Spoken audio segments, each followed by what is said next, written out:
ಮಗಳು, ನಂದು ಚಿಕ್ಕಮಂಗ್ಳೂರು. ಮಗಳು ಇಲ್ಲೇ ಹೊಸಕೋಟೆಯಲ್ಲಿ ಇರೋದು. ಮಗಳು ಅಳಿಯ. ಇದು ಫಸ್ಟಿನ ಪಾಪು ಇವನು, ಎರಡನೇ ಪಾಪು ಇದು. ಪರವಾಗಿಲ್ಲ, ಹಾಸ್ಪಿಟ್ಲ್ ಎಲ್ಲ ಚೆನ್ನಾಗಿದೆ. ಮೇಡಮ್ ಡಾಕ್ಟರ್ ನಾವು ಕಾಂಟ್ಯಾಕ್ಟ್ ಮಾಡಿದಾಗ ಡಾಕ್ಟರ್ದು ಪರವಾಗಿಲ್ಲ ಅನಿಸ್ತು ನಮಗೆ ಕರೆಕ್ಟ್ ಆಗಿ ಸಜೆಷನ್ ಎಲ್ಲ ಕೊಡ್ತಾ ಇದ್ರು. ಮತ್ತೆ ಸಿಸರಿನ್ ಆಯ್ತು, ಮೊನ್ನೆ ಸಂಡೇ ಆಗಿರೋದು, ಇವತ್ತಿನ 3 days. ಈಗ ಮಗಳೆಲ್ಲ ಓಡಾಡ್ತಿದ್ದಾಳೆ. ಇವತ್ತು ನೆನ್ನೆನೇ ಓಡಾಡ್ಬೇಕು. ನೆನ್ನೆ ಸ್ವಲ್ಪ ಪೇನ್ ಇತ್ತು ಅಂತ ನೆನ್ನೆ ಎದ್ದಿರ್ಲಿಲ್ಲ. ಇವತ್ತಿಂದ ಪರವಾಗಿಲ್ಲ, ಚೆನ್ನಾಗಿ ಓಡಾಡ್ತಿಲ್ಲ. ಬೇರೆ ಕಡೆ ತಿಂಗಳ ಚೆಕಪ್ಗೆ ಹೋಗ್ತಾ ಇದ್ವಿ, ಆಮೇಲೆ ಸಮಾಧಾನ ಆಗ್ಲಿಲ್ಲ.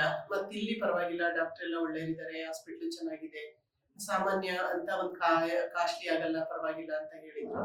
ಆಮೇಲೆ ಬಂದ್ವಿ ಇಲ್ಲಿ ಚೆಕಪ್ಗೆಲ್ಲ ಬರುವಾಗ ಮೇಡಮ್ ತುಂಬಾ ಚೆನ್ನಾಗಿ ನಮಗೇನು ಬೇಕು, ನಮಗೇನು ಗೊತ್ತಾಗಲ್ವೋ ಅದ್ರ ಬಗ್ಗೆ ತುಂಬಾ ಚೆನ್ನಾಗಿ ಹೇಳ್ತಾ ಇದ್ರು. ಟೆಸ್ಟ್ ಎಲ್ಲ ತುಂಬಾ ಚೆನ್ನಾಗಿ ಮಾಡಿದ್ರು. ಹಂಗಾಗಿ ಹಾಸ್ಪಿಟ್ಲ್ ತುಂಬಾ ಖುಷಿ ಆಯ್ತು. ಡೆಲಿವರಿಗೆ ಇಲ್ಲಿಗೆ ಬಂದ್ವಿ, ತುಂಬಾನೇ ಖುಷಿ ಆಯ್ತು. ತುಂಬಾ ಚೆನ್ನಾಗಿ ಡಾಕ್ಟರ್ಸ್ ಎಲ್ಲ ಕೋಆಪರೇಟ್ ಮಾಡ್ತಾರೆ. ಆಮೇಲೆ ಕ್ಲೀನಿಂಗ್ಸ್ ಎಲ್ಲ ತುಂಬಾ ಚೆನ್ನಾಗಿದೆ, ಕ್ಲೀನ್ ಆಗಿದೆ ಹಾಸ್ಪಿಟ್ಲ್, ತುಂಬಾ ಚೆನ್ನಾಗಿದೆ. ಖುಷಿ ಆಯ್ತು ನಮಗೆ. ಇವತ್ತಿಂದ ಮಗಳು ಓಡಾಡ್ತಿದ್ದಾಳೆ. ನಾಳೆ ಮೇಡಮ್ ಡಿಸ್ಚಾರ್ಜ್ ಎಲ್ಲ ಮಾಡ್ತೀನಿ ಅಂತ ಅಂದಿದ್ದಾರೆ. ಮತ್ತೆ ಮಕ್ಳನ್ನ ನೋಡಕ್ಕೂ ಅಷ್ಟೇ, ಮಕ್ಕಳು ಡಾಕ್ಟರ್ ಬರ್ತಾರೆ, ಎರಡು ಜನ ಡಾಕ್ಟರ್ಸ್ ಬರ್ತಾರೆ. ಮತ್ತೆ 2-3 ಸರಿ ರೌಂಡ್ಸ್ ಬರ್ತಾರೆ ಡಾಕ್ಟರ್. ಮತ್ತೆ ಏನೇ ಪ್ರಾಬ್ಲಮ್ ಇದ್ರು ನೈಟ್ ಕೂಡ ಸಿಸ್ಟರ್ಸ್ ಎಲ್ಲ ಇರ್ತಾರೆ.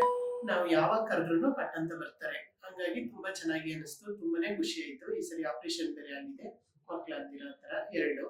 ಹಂಗಾಗಿ ಸಿಸರಿನ್ ಪ್ಲಸ್ ಆಪರೇಷನ್ 2 ಆಯ್ತು. ಮಗಳು ಇವತ್ತು ಆರೋಗ್ಯವಾಗಿ ಚೆನ್ನಾಗಿದ್ದಾಳೆ, ತುಂಬಾ ಖುಷಿ ಆಯ್ತು.